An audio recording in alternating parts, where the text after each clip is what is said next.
हमारा चंद्रयान 2 जब गया, आपने देखा होगा, हम दुनिया कहती थी फेल हो गया, लेकिन फेल नहीं था। हम अंतिम समय में चांद के दक्षिणी ध्रुव पर, मैं आपको दिखाता हूं यहाँ पर,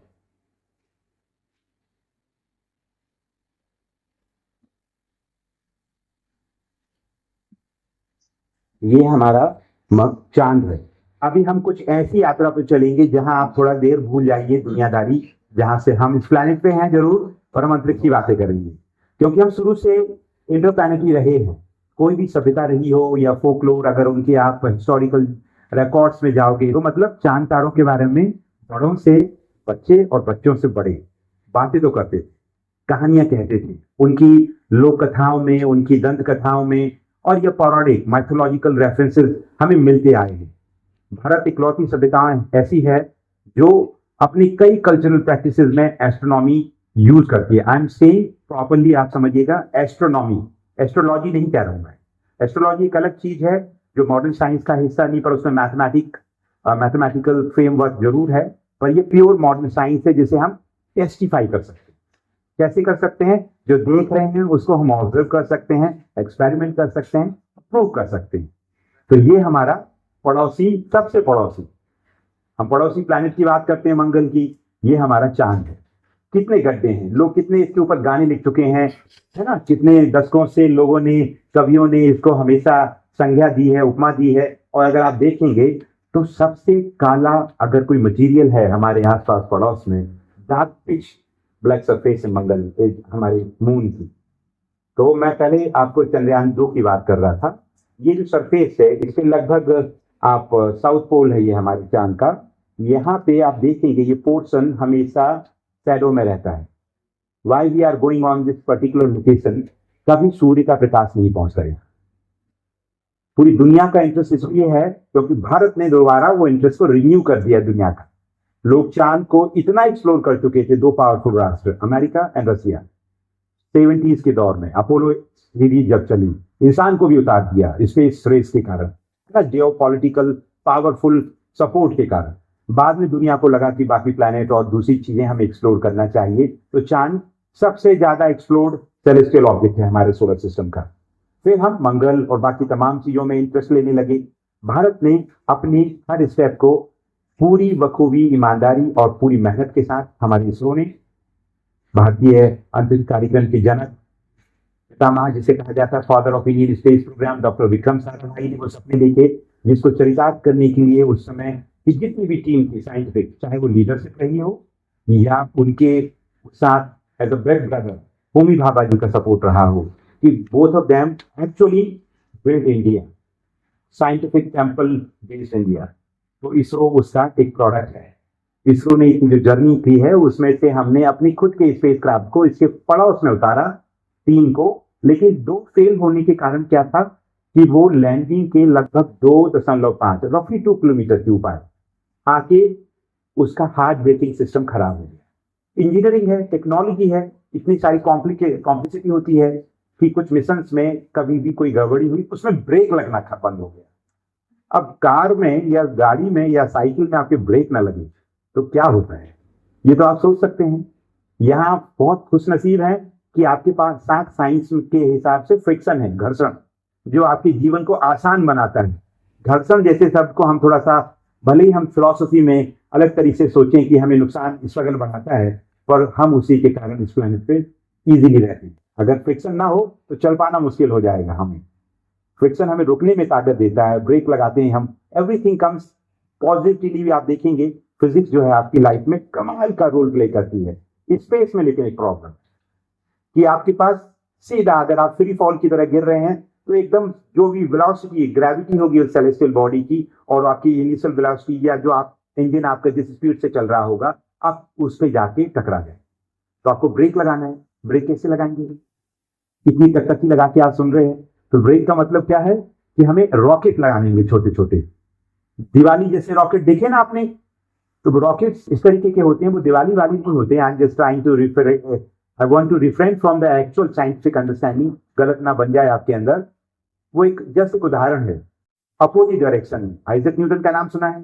न्यूटन अंकल कह के गए हैं ना कि every action has equal and, तो सीधी सी बात है, उनकी बात को हम पूरे स्पेस में यूज करते हैं।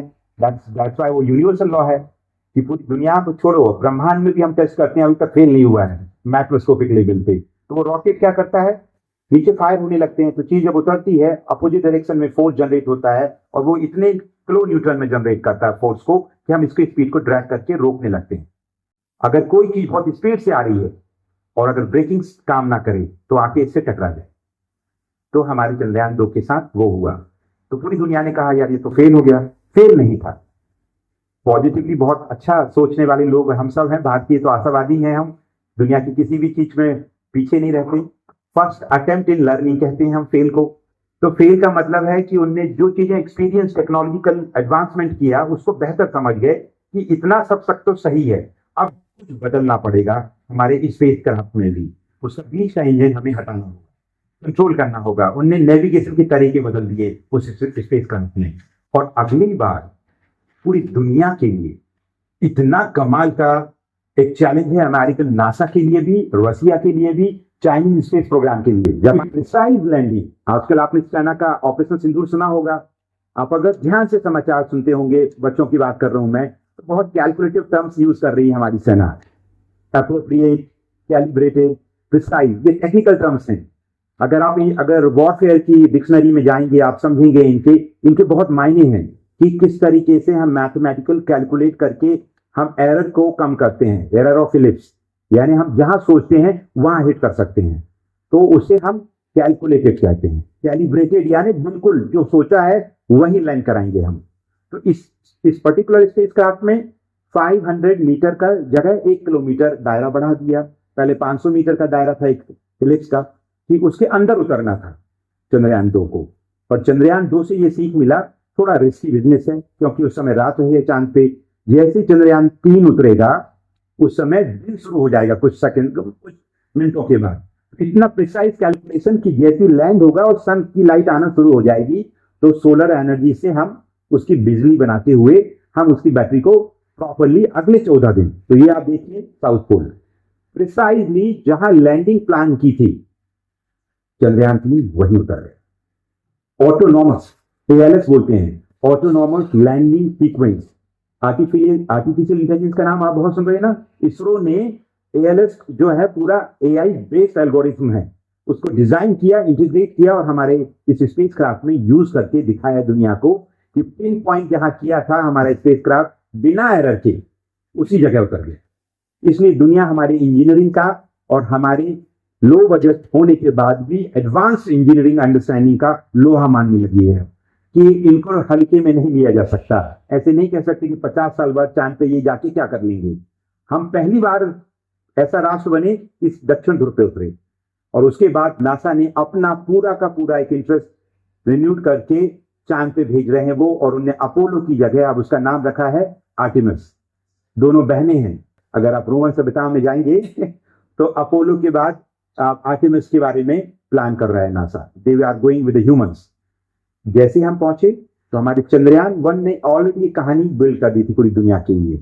दोनों ध्रुव पे आप देखेंगे, यहाँ पे ये एक्चुअल पिक्चर है, इट इज नॉट सिमुलेशन। हम डेटा को जो एडवांस टेलीस्कोप की जैसा एक उनका स्पेस क्राफ्ट है LROC, लूनर रिकनेंस ऑर्बिटर, LRO एक मिशन है, उसका एक कैमरा है जो इतना एडवांस इमेजिंग करता है चांद की कि पूरी दुनिया उस इमेज को यूज करके अपनी मिशन प्लान करती है।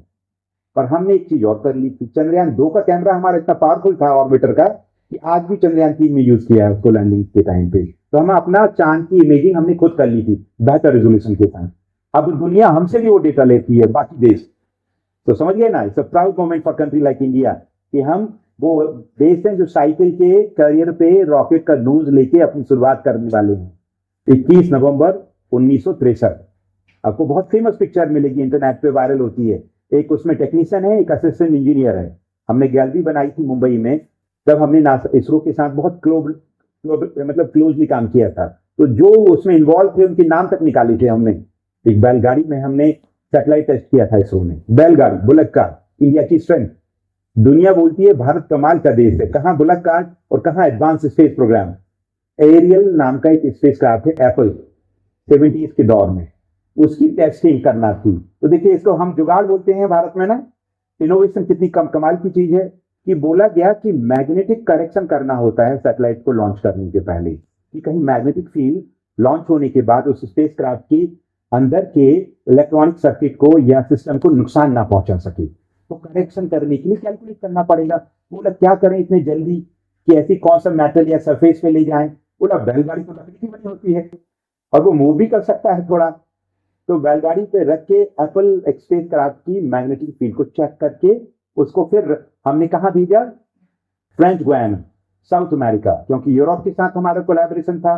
तो यूरोपियंस ने उनके रॉकेट में हमें जगह दी थी एरियन नाम से, इसलिए उसका नाम है Ariane passenger payload experiment APPLE. ठीक है, तो ये आप देखिए यहाँ कभी शैडो नहीं, कभी लाइट नहीं आती चांद पर, और वैसे ही एक नॉर्थ पोल है हमारे साथ मून का, उससे भी कभी लाइट नहीं जाती। तो पूरी दुनिया यहाँ पे क्यों इतना इंटरेस्ट ले रही है? क्योंकि यहाँ पे आइस जमा है। क्या जमा है? आइस। और वो आइस -200 के आसपास, मैं रफली मैथ्स में हम थोड़ा अप्रोक्सीमेशन की बात करते हैं। अप्रोक्सीमेशन यानी एक ऐसा नंबर ले लेते हैं जो प्रिसाइज नहीं है, हमारा काम चलाने के लिए कैलकुलेशन में हम उसको रिफाइन कर लेंगे। तो 200 डिग्री सेल्सियस माइनस रफली टेम्परेचर जब अंतरिक्ष में शहरों में आप जाते हो ना, आप देख रहे हैं यहाँ पे अगर आप गए, आप अगर ये पोर्शन जितना इल्यूमिनेटेड हो रहा है ये पूरा का पूरा सनलिट है, सूरज का प्रकाश हिट कर रहा है इसलिए वो ब्राइट दिख रहा है, और जहां पे सन का प्रकाश हिट नहीं कर रहा है वो डार्क ब्लैक है। मतलब डार्क को ब्लैक क्या बोलना, dark is a black, absence of light. So वहां -200 के आसपास, -191 टेम्परेचर, और दिन में +200 के आसपास, रफली 350 से 400 डिग्री का ग्रेडियंट है टेम्परेचर का। तो जगह पर आइस जब से डिपॉजिट है आज तक वैसे ही। अभी आइस कहां से आई, हमारे पृथ्वी पे का पानी कहां से आया, ये तमाम सवाल हमें इंस्पायर करते हैं आगे के एक्सप्लोरेशन के लिए। ये आए कॉमेट से, पुच्छल तारे जिसे कहते हैं ना, जो दूर से आते हैं। प्लूटो, बेचारा प्लूटो ने किसी का कुछ नहीं बिगाड़ा था, पर उसको किताबों से निकाल दिया। लोग बच्चे इतने परेशान हुए दुनिया के कि अमेरिकन फेमस एक एस्ट्रोनॉमर हैं नील डिग्रास टाइसन, वो डायरेक्टर हैं हेडन प्लानिटेरियम के, मेरे भी रोल मॉडल हैं। वो कार्ल सेगन को मानते थे, Carl Sagan is one of the greatest mind of this planet, तो मैं उनको हमेशा मानता हूं। तो वो उनके स्टूडेंट थे, कहीं ना कहीं इंस्पायर हुए, तो मैं भी उनकी बातें बहुत मानता हूं। तो वो उनको इतनी सारी चिट्ठियां आई जब इंटरनेशनली जब प्लूटो को हटाया गया ना कि भाई अब ये 9th प्लैनेट नहीं रहेगा, तो उनको बड़ी दिक्कत हुई लोगों को समझाते समझाते। 1930 में जिसको खोजा गया, अब it is no more a planet. तो क्या हो गया वो समझना पड़ेगा। पर प्लूटो के आगे का बेल्ट है क्यूपर से, एक साइंस बहुत बड़े एस्ट्रोनॉमर हुए हैं, वहां से जो चीजें हमारे सोलर सिस्टम में अंदर आती हैं। देखो कहाँ है हमारा सोलर सिस्टम, ये हमारी गैलेक्सी है मिल्की वे, क्या जिसमें हम रहते हैं। और हम इतने इंसिग्निफिकेंट हैं कि एक छोटा सा आर्म है ओराइन नाम से गैलेक्सी का, उसके एक कॉर्नर पे हम, यहाँ हमारा सन है।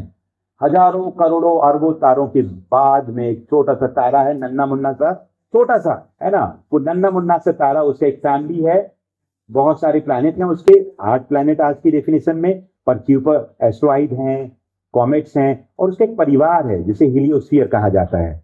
उसके अंदर से कोई चीज जब अंदर आती है सन के पास, तो वो सन की ग्रेविटी से पूरा चक्कर लगा के वापस लौटती है, तो उन्हें पुच्छल तारे कहते हैं, हम कॉमेट्स कहते हैं। कई बार because of the gravity of sun orbit वो सन के अंदर ही चले जाते या ब्रेक हो जाते। यहाँ मतलब बहुत चल रही हैं, मैं इसलिए ये कनेक्ट कर रहा हूं, और भी कहानियां हैं।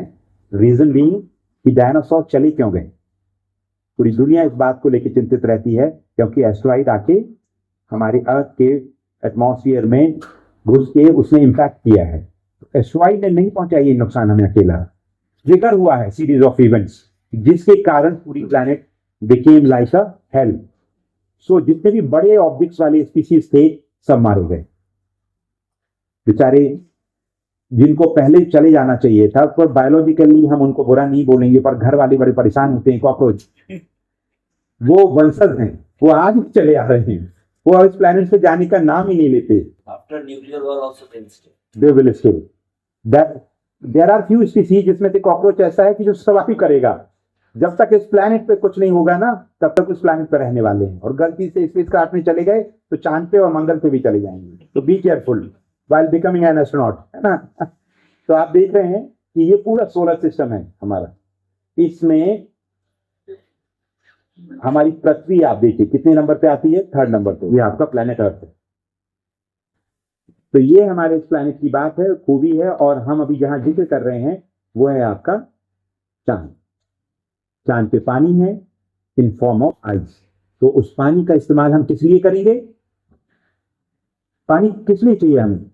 ये ग्लास ऑफ वाटर इतनी कीमती चीज है, हम इसको लाइटली लेते हैं प्लैनेट अर्थ पे। जैसे ही हमने स्पेस में जाने की बात की तो same amount of millilitre water produce करना, मेंटेन रखना स्पेस में। एस्ट्रोनॉट अंतरिक्ष में रहते हैं, स्पेस स्टेशन पे मैं दिखाऊंगा अगर इंटरेस्ट होगा आपको तो, कि वो स्टेशन दिखती कैसे है। वहां पे खाना खाते हैं, रहते हैं। ये पानी उनके लिए इट्स लाइक अ वरदान। They have to preserve it, reproduce, waste water को दोबारा रीयूज करना। और इतना पानी इस फॉर्म में किसी प्लैनेट पे अभी तक तो मिला नहीं। We are exploring. तो it is a molten stage ना, लिक्विड स्टेज में हम तो बर्फ के रूप में जमा हुआ है। हम मार्स पे चलते हैं, यानी सनलाइट उतना तंग नहीं करती है, तो हमें इसलिए पानी ढूंढते हैं। हम पानी क्यों ढूंढते हैं? कोई बता सकता है? हर जगह पानी ढूंढते हैं। लाइफ को हमने अभी तक क्या समझा है? कहां, किसमें जन्म ली है वो? पानी में। सिंगल सेल, जो अभी तक की सबसे मोस्ट एस्टैब्लिश थ्योरेटिकल अंडरस्टैंडिंग है। थ्योरी कब बनती है? जब बहुत एक्सपेरिमेंटली हम टेस्ट कर लेते हैं हाइपोथेसिस को। तो वो कहती है सिंगल सेल लाइफ से हम पानी से धीरे धीरे एवोल्यूशन प्रोसेस में लैंड पे आए और फिर इवॉल्व हुए। तो फिर इंजीनियर बोलते हैं पानी का करेंगे क्या? पिएंगे अकेला क्या? नहीं। साइंटिस्ट इंजीनियर्स के लिए कमाल की चीज है। इसको तोड़ दोगे अगर आप तो हाइड्रोजन और ऑक्सीजन बन जाए।